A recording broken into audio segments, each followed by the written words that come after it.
certainly the NRA had the option of delaying the start of their convention for a week or two to allow the families to plan and have the funeral arrangements if they so desired, but from all indications it's moving forward.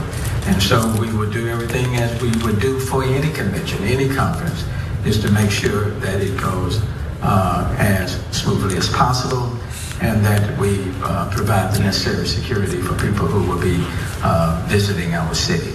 At the same time, people do have the right to express their points of view. And we will be providing various staging areas for people to express their point of view, whether they are pro the position being taken by the NRA or against.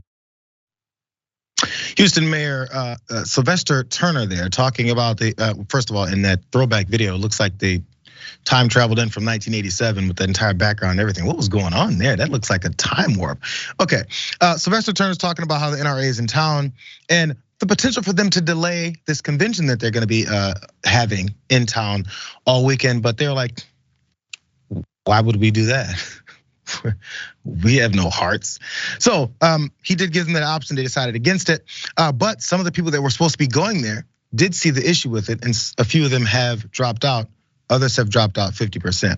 Let's go into this. So Texas Governor Greg Abbott, he says he will skip an NRA event in Houston, Texas on Friday, and instead will make another visit to the town of Uvalde, where of course this shooting happened in this elementary school, left 21 folks dead. Sounds like a good move by Texas Governor Abbott. Maybe it's political. Maybe he knows how bad this whole thing looks. So this comes after all the pressure he gained from that. As we saw, Beto O'Rourke ran up on his fake press conference the other day trying to get a photo op. So more on that, because it had not been clear on Wednesday and Thursday if Abbott was gonna cancel his appearance at this NRA event. When he was asked about it at a press conference on Wednesday, the governor said, as far as future plans are concerned, I'm living moment to moment right now. My heart, my head, and my body are in Uvalde right now. And I'm here to help the people who are hurting. So he's saying when he was thinking about it, apparently he's gonna take his physical body down to Uvalde as well. But his heart and his mind are still with the NRA attendees because he's gonna just record a pre-recorded message to send to them there to make sure they still know he supports them, even though he's gonna do this political thing and get some heat off of his ass by going down to Uvalde and acting like he cares about what happened down there. Also, there's other musicians that decided to drop out. Maybe that's what forced him to, because he knows that these big named entertainers are part of it. So, I mean, semi-big name entertainers. 4 acts have pulled out of Saturday's Grand Old Night of Freedom concert at the George R. Brown Convention Center. Some of those Don McClain and Larry Gatlin. The lineup also included Lee Greenwood, Restless Hearts Larry Stewart, T. Graham Brown, NRA Life member Jacob Bryant, and Danielle Peck. Larry Gatlin actually spoke out against the NRA and in his decision not to attend, is what he had to say. While I agree with most of the positions held by the NRA, I have come to believe that while background checks would not stop every madman with a gun, it is at the very least a step in the right direction toward trying to prevent the kind of tragedy we saw this week in Uvalde. My prayers and thoughts go to all who are suffering, and I pray that the NRA will rethink some of its outdated and ill thought out positions regarding firearms in America. I'm a Second Amendment guy, but the Second Amendment should not apply to everyone. It's that simple. Also, Donald Trump is still gonna appear there tonight though. And he's gonna keep that commitment going. So Donald Trump doesn't seem to care. Some of these entertainers are talking about how they do care. And even though they try to support the NRA, I'm not sure what the NRA has over everyone's head. We have to go, I'm sorry, NRA, I mean, I still love you. I mean, I still love you, but children died, maybe? What are your thoughts, David? Well, I think what the NRA has dug its own grave with all of this, and here's why the NRA is stuck. Because for every musician, and look, there are in the polling shows that I think a majority of NRA members would support background checks or a ban on assault weapons.